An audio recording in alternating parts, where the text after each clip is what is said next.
Olá, tudo bem com vocês? Comigo tudo ótimo. Hoje a gente vai falar sobre o Olavo Bilac. Por que a gente vai falar sobre o Olavo Bilac agora, que eu estou fazendo em ordem cronológica uma visita à literatura infantil, né? Então, por quê? Por quê? Porque depois daquela fase do final do século XIX, onde os pesquisadores coletavam poesia oral, poesia não, folclore, lendas, contos orais, coletavam e faziam livros de frutos desta coletânea, assim, coletânea de contos e coisas e causos e tudo mais, ou se não traduziam obras de outro país, mas não tinha nada autoral, assim, brasileiro, autoral. O Monteiro Lobato foi o primeiro que criou personagens, né? Por isso que ele é considerado o pai da literatura infanto-juvenil, porque ele criou os primeiros personagens brasileiros. O Olavo Bilac também é um desbravador no sentido da poesia, tá? Que ele escreveu, sim, o Olavo Bilac escreveu para crianças. Eu vou falar sobre o livro Poesias Infantis. Vou falar como. Eu não consegui esse livro, ele já está domínio público, tem na internet, mas devido a problemas de miopia aqui, de fundo de garrafa, eu não consegui, assim, não gosto de ler na internet. Então, o que eu fiz? Peguei esse livro aqui da biblioteca, né? E que se chama Pé de Poesia. Tem poesia de vários poetas para criança e eu li essa aqui, que é o Soldado e a Trombeta, que tá tendo na capa aqui o desenho, que é do Olavo Bilac, né, gente, pelo amor de Deus, Monteiro Lobato, fiquei overdose de Monteiro Lobato, agora fico falando Monteiro Lobato, Olavo Bilac, e esse livro aqui, que é só O Pássaro Cativo, que é só do Olavo Bilac. Esses dois livros eu li todas as poesias, o link tá na descrição e eu vou procurando e vou ler, sim, todas as poesias do livro Poesias Infantis. Essas poesias aqui que eu li, desses dois livros aqui, são livros que trazem algumas poesias desse livro, a Poesia Infantil. Poesias Infantis, tá? Do Olavo Bilac. O que eu achei interessante?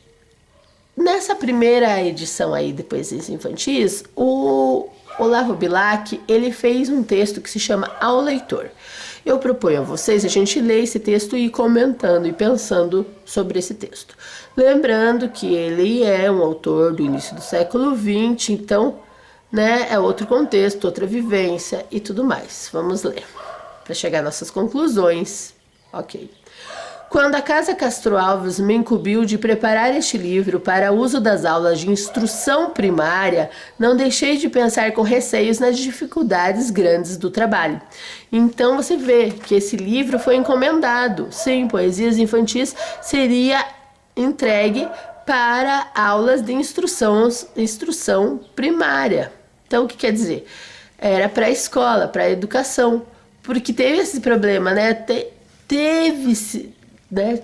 Muitos livros vinham antigamente com mais textos de Portugal do que brasileiro, porque não tinha, né? Então aos poucos foi se construindo, né? Essa nossa querida literatura infantil, infanto-juvenil brasileira. Vamos lá, ao texto. Era preciso fazer qualquer coisa simples, acessível à inteligência das crianças, a quem vive a escrever, vencendo dificuldades de forma, fica viciado pelo hábito de fazer estilo. Gente, olha, ele estava... Ali você vê o que ele está pensando, porque ele quer fazer uma coisa simples para a criança, mas ele é um parnasiano, gente. Ele é aquele que gosta das coisas nos mínimos detalhes. É tudo rimando, é tudo beleza, é tudo bonito, é tudo a forma essencial e tal, perfeito. Olha lá, ó, ele mesmo admite isso. Ó, quem vive a escrever, vencendo dificuldades de forma, fica viciado ao hábito de fazer estilo. Então ele mesmo sabe que ele que ele é dependente do estilo, né? Já falou por si. Como perder essa afeição que já adquiri? Como perder essa afeição que já adquiriu e suas complicações de frase e o seu arsenal de vocábulos peregrinos para colocar ao alcance da inteligência infantil? Então ele tá, né? Pensa, ele está se colocando em dúvida. Como que ele vai fazer tudo isso? Como que ele vai diminuir essa afeição, né, que ele adquiriu pelas complicações, né? Porque, pelo amor de Deus, o arsenal de vocábulos, né? Então, aquele rebuscamento, aquela coisa, né, parnasiana. Como, né, você colocar ao alcance da inteligência infantil? Eu não acho que é nem caso da inteligência, é do gosto mesmo. Mas eles valorizavam nessa época muito a inteligência formal, sabe? Eles eram muito puristas nesse caso. Mas vamos lá. Outro perigo, a possibilidade de cair no extremo oposto, fazendo um livro ingênuo demais, ou que seria pior, um livro como há tantos por aí, falsos, cheios de histórias maravilhosas e tolas que desenvolvem a credulidade das crianças, fazendo-as ter medo do que não existem. Gente, ele tá metendo pau, né? Porque o diabinho aqui se mordesse a língua, morria, né? Envenenado, porque, pelo amor de Deus. Então, vamos lá com calma. Outro perigo, a possibilidade de cair no extremo oposto, fazendo um livro ingênuo demais, ou, que seria pior, um livro, como há tantos por aí, falsos, cheios de histórias maravilhosas e tolas. Gente, ele tá falando das histórias do Monteiro Lobato, do folclore, né, que desenvolve a imaginação e que dá aquele susto, aquela delícia que é, né, aquelas histórias fabulosas, né, ó, fazendo-as ter medo do que não existe. Ele é racional demais, gente, ele é racional demais. Então ele não quer que as crianças imaginem essas coisas, esses perigos, essas coisas. Ele não entende, né? Ele vê pelo ângulo dele, né, gente? Vamos falar a verdade. Então ele vai fazer uma poesia mais do dia a dia, né? Claro que você percebeu que ele não tá fazendo amizade com as pessoas que criam coisas fantasiosas, né? Você perceberam? Era preciso achar assuntos simples, humanos, naturais, que fugindo da banalidade não fossem também fatigar o cérebro do pequeno leitor, exigindo dele uma reflexão demorada e profunda. Nisso ele falou bonito, porque ele faz bem, sabe, gente? Esses poemas, se vocês ficarem um pouquinho com curiosidade, vão ali na descrição e dão uma olhadinha nesses poemas que ele, principalmente assim desses poemas aqui do Pássaro Cativo, quando ele fala da natureza, gente, como você dá para fazer 1000 leituras com a sua criança interior, ou com o seu filho, com o seu aluno. Gente, é genial mesmo. Ele atingiu o objetivo, gente. Objetivo alcançado. Bom, vamos lá. Mas a dificuldade maior era realmente a forma. Em certos livros de leitura que conhecemos, os autores querem evitar o apuro de estilo, fazendo períodos sem sintaxe, versos e metrificações. Uma poesia infantil, conheço eu, longa, que não tem um verso certo. Cheia de caga-regras, né? De certo, errado e não sei o que lá. Também essa mania aí que tinham na época desse culto ao que é culto, né? A norma culta, né? Em depreciamento ao popular. É uma dos perrengues dessa época, gente. Vamos enfrentar nossos monstros mesmo. Não é irrisório que, querendo educar o ouvido da criança e dar-lhe o amor à harmonia e à cadência, se lhe deem justamente versos errados, que são apenas versos porque rimam, e rimam quase sempre erradamente. Como eu já vou repetir, né? Achando que o dele é mais certo que os outros, e que é uma crítica que eu faço, né? todo mundo deve fazer a mesma crítica, né? Porque né, a arrogância não tá, né? Não é bom, né? Não cresce. Você pode fazer do teu jeito, mas não precisa fazer só do seu jeito. Pode ter o meu jeito e o seu jeito, e outro jeito, e outro jeito, e outro jeito. Vamos somar, né?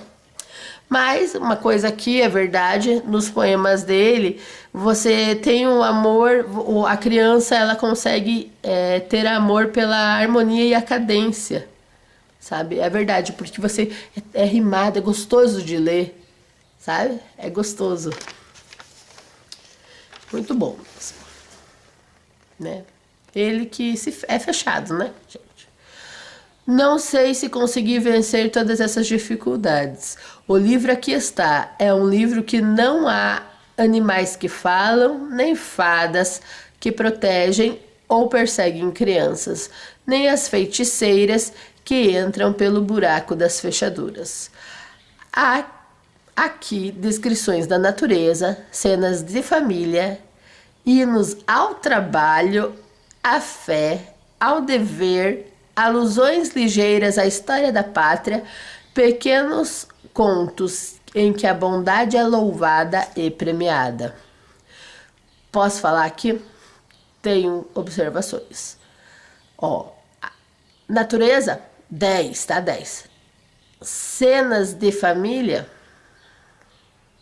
não li nenhuma. Não li ainda a poesia de cenas de família. Então não posso falar. Se você leu alguma poesia dele sobre cenas de família, você me diz aí. Mas claro que família, naquela época não é essa família diversificada de hoje em dia que a gente com mente aberta pensa, né? Então, vamos ver como eles pensavam família, mas eu não li. Hinos ao trabalho, Viu da Formiga, como eu digo, essa coisa do ordem e progresso, né? Trabalhar, trabalhar, trabalhar, trabalhar, trabalhar. Não é, né? Tipo, você vira uma máquina, né? E você é uma máquina que sustenta um sistema, né?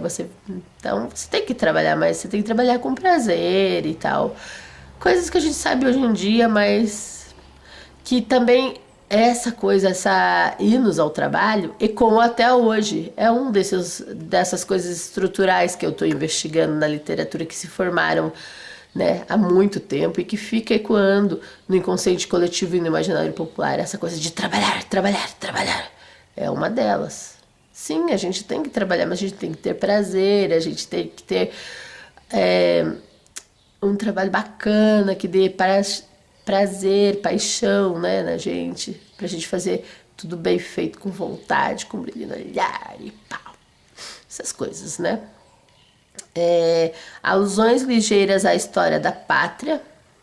Não li nenhuma poesia assim, mas eles têm aquela coisa do nacionalismo, né? Que é perigoso, mas eu não senti assim no Olavo Bilac, tanto que O Soldado e a Trombeta, esse poema desse livro aqui, é bem legal e ele fala que o soldado ele quebra a trombeta porque ela excita a guerra, né? Ela fica lá, ela não é nenhuma arma, mas ela fica chamando a guerra, ela era quem organizava a guerra. E ele critica a guerra. Quanto ao estilo do livro, os competentes que julguem. Fiz o possível para não escrever de maneira que parecesse fútil demais aos artistas e complicado demais às crianças. Conseguiu, gente. Tirei o chapéu. Conseguiu isso, sim.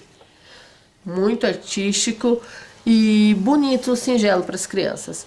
Se a tentativa falhar, resta-me o consolo de ter feito um esforço digno. Quis dar à literatura escolar do Brasil um livro que lhe faltava. Olavo Bilac. Aí aqui ainda temos um prefácio. Segura aí que falta pouco. Prefácio, primeira edição. O autor deste livro, destinado às escolas primárias do Brasil, não quis fazer uma obra de arte. Quis dar às crianças alguns versos simples e naturais, sem dificuldade de linguagem ou métrica. Aí ele já está se defendendo, né, gente? Mas vamos lá. Mas, ao mesmo tempo, sem a exagerada futilidade com que costumam ser feitos livros do mesmo gênero. E mete o pau, né? Ô linguinha. O que o autor deseja é que se reconheça nesse pequeno volume não o trabalho de um artista, mas a boa vontade com que um brasileiro quis contribuir para a educação moral, gente, das crianças de seu país. A gente fica naquela coisa, né, de moral e bons costumes, né, gente? Isso é perigoso, perigoso, perigoso. Mas vamos lá. Se nas escolas as crianças gostarem de seus versos, os rimados de poesia infantis, ficará satisfeito e dará por otimamente empregado o seu tempo e trabalho. Tá? Então, fica aí você conhece um pouquinho do que ele achava, tá? Então, se você for ver, o Olavo Bilac, ele era um poeta parnasiano, como eu disse, e o poeta parnasiano, ele se destaca pelo devotamento ao culto da palavra, ao estudo da língua portuguesa, tá? Então, tem muito assim, o mundo da criança é idealizado, destituído de misérias, ele ressalta os aspectos domésticos, patrióticos e nobres. Ele acaba sendo aclamado com esse livro, O Poeta da Criança. Tá? Então, fica aí. Eu vou falar depois num outro vídeo um pouquinho mais sobre a vida dele. Aguardem!